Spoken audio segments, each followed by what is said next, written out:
ओजस को इतना परेशान और घबराया हुआ देखकर ध्रुव भी घबरा गया।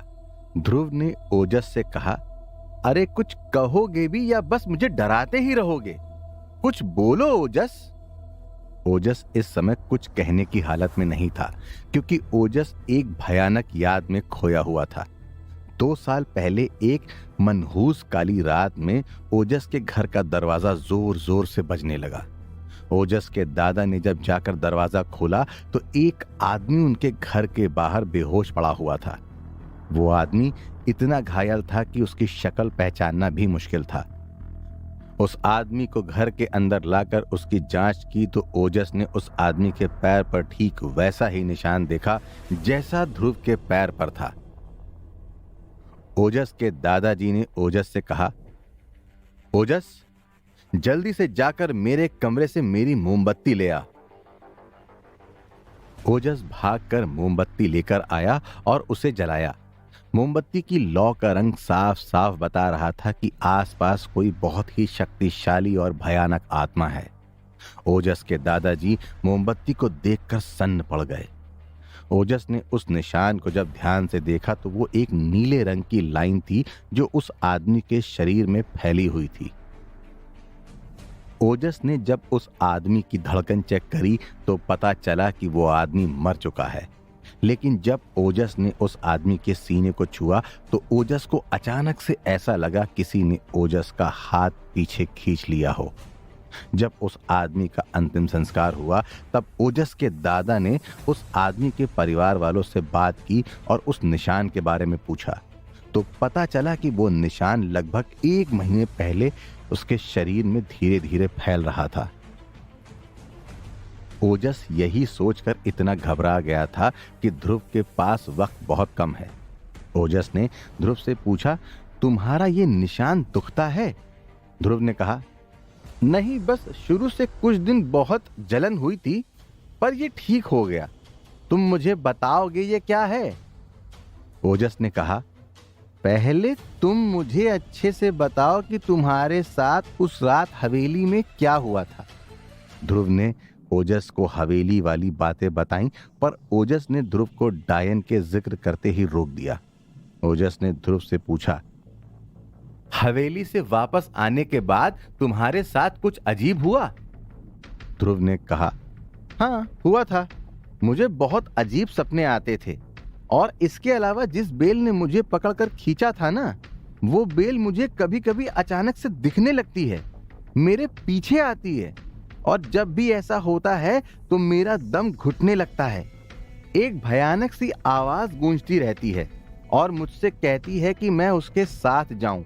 वो आवाज कहती है मैं मरने वाला हूं और वो मुझे बचा लेगी। ओजस ने पूछा, तुमने उस आवाज का पीछा तो किया था ना? ध्रुव ने कहा, नहीं, दादू ने मुझे चेतावनी दी थी कि यह एक जाल है। ओजस ने पूछा, ये निशान इतना ही था या पहले इससे छोटा था? ध्रुव ने कहा, पहले छोटा था। घाव पे खुजली होती थी तो मुझे लगा कि ये मेरे खुजली करने की वजह से बढ़ गया होगा। ये बात सुनकर ओजस और ज्यादा घबरा गया। ओजस का ऐसा बर्ताव ध्रुव को डरा रहा था। ध्रुव ने ओजस से धीरे से पूछा, ओजस, सब ठीक तो है ना? ओजस ने ध्रुव को पास बिठाया और कहा, तुम्हारे पैर पे जो निशान है वो चोट का निशान नहीं है। ध्रुव, ये निशान तुम्हारे गिरने की वजह से नहीं बना। ये निशान तुम्हें जानबूझकर दिया गया है। ध्रुव ने कहा, साफ साफ बताओ ओजस, मुझे समझ नहीं आया, तुम क्या कह रहे हो? ओजस ने कहा, तुमने कहा ना कि तुम्हें वो आवाज सुनाई देती है जो कहती है कि वो तुम्हें ठीक कर देगी। वो इस निशान की वजह से ही है। और बड़े दादाजी ने बिल्कुल सही कहा कि यह एक जाल है। वो आवाज जिसकी भी है वो तुम्हें बचाने के लिए नहीं, तुम्हें मारने के लिए अपने पास बुला रही है और ये निशान भी उसी का दिया हुआ है।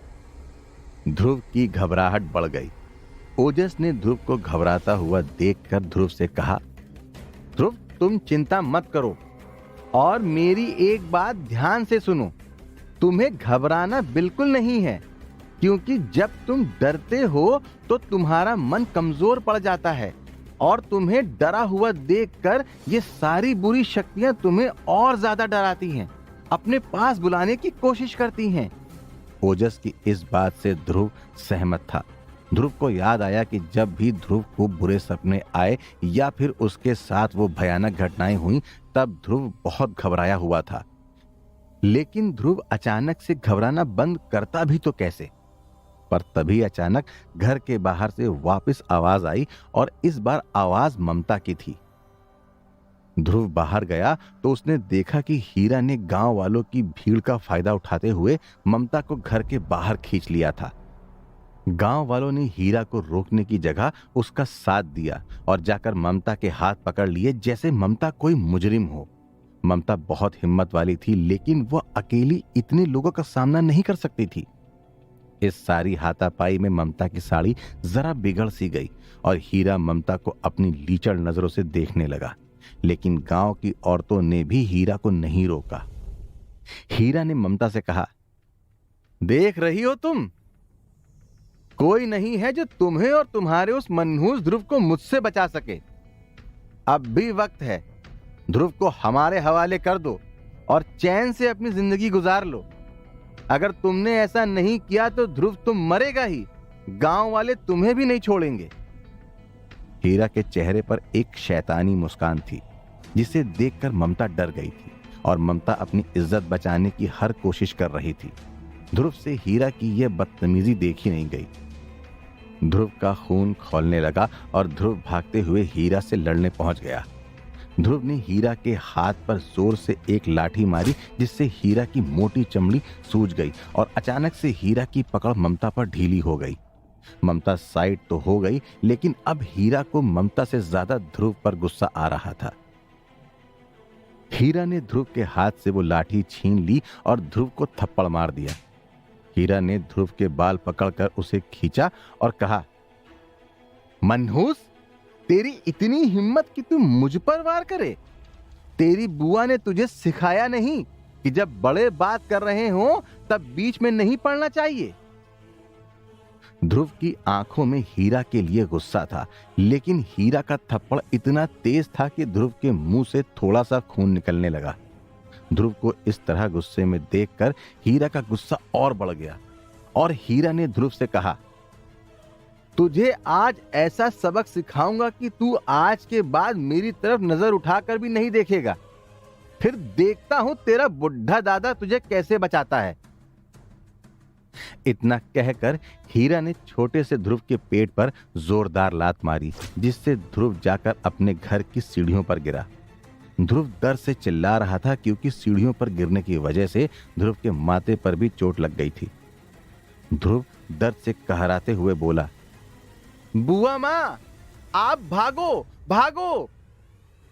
ध्रुव ने हीरा से कहा, अब दिखाना अपनी ताकत। क्या हुआ, सब तंत्र मंत्र फुस हो गए? आया था बड़ा रक्षक बनने। इससे पहले कि ध्रुव बात पूरी कर पाता, ध्रुव वहीं बेहोश हो गया और ममता चाहकर भी ध्रुव को संभाल नहीं पाई, क्योंकि गांव वालों ने ममता को पकड़ा हुआ था। ममता बहुत लाचार महसूस कर रही थी। ममता चिल्लाती रही, ध्रुव उठ बेटा, ध्रुव, बाबूजी देखो ना ध्रुव को क्या हो गया। हीरा ममता की लाचारी पर हंस रहा था और गांव वाले भी पत्थर दिल हो चुके थे। ओजस भी बाहर खड़ा था, लेकिन वो छोटा सा बच्चा कर ही क्या सकता था। ओजस ने ध्रुव को देखकर सोचा, ध्रुव जिंदा तो है ना। इतने में ओजस को अच्युतचारण की आवाज आई। अच्युतचारण ने कहा, चिंता मत करो ओजस, ध्रुव ठीक है, इतना कमजोर नहीं है मेरा ध्रुव। ओजस के मन की बात अच्युतचारण ने सुन ली थी, लेकिन ओजस इस बात से बिल्कुल भी नहीं चौंका। ओजस अपने बड़े दादाजी की आवाज सुनकर खुश हो गया। ओजस ने कहा, ध्रुव को बचा लो दादाजी।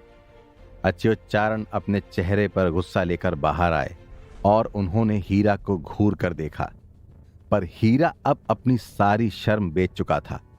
अच्युतचारण को देखकर हीरा ने कहा, लो आ गए हमारे गांव के रखवाले।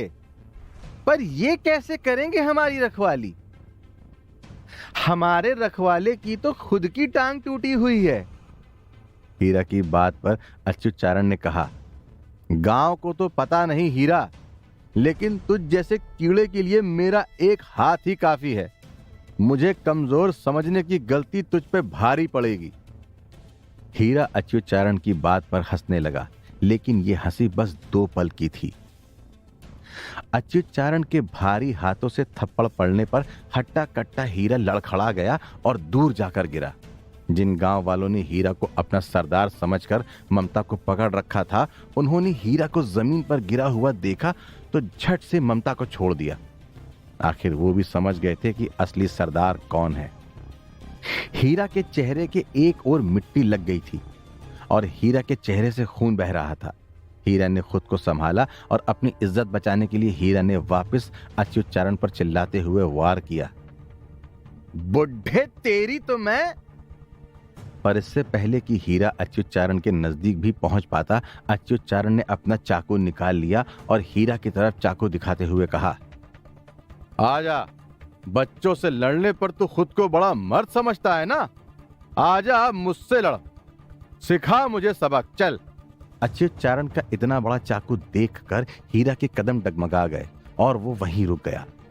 गांव वाले हीरा को देख रहे थे और हीरा सोच रहा था कि वो कैसे अपनी इज्जत बचाए, लेकिन अब बहुत देर हो चुकी थी। हीरा ने कुछ नहीं किया तो अच्युतचारण ने हीरा से कहा, अगर तूने मेरे परिवार में किसी को हाथ लगाने की हिम्मत की तो तेरे हाथ नहीं बचेंगे, और अगर तूने ममता या गांव की किसी भी औरत के साथ बदतमीजी की तो मैं तेरे प्राण ही खींच लूंगा। दफा हो जा यहां से, इससे पहले कि मैं तेरे दूसरे गाल से भी खून निकाल दूं। सभी गांव वाले और हीरा वहां से चले गए। ममता ने जाकर ध्रुव को उठाया। ध्रुव अपनी आंखें नहीं खोल रहा था। ममता ने रोते हुए ध्रुव से कहा,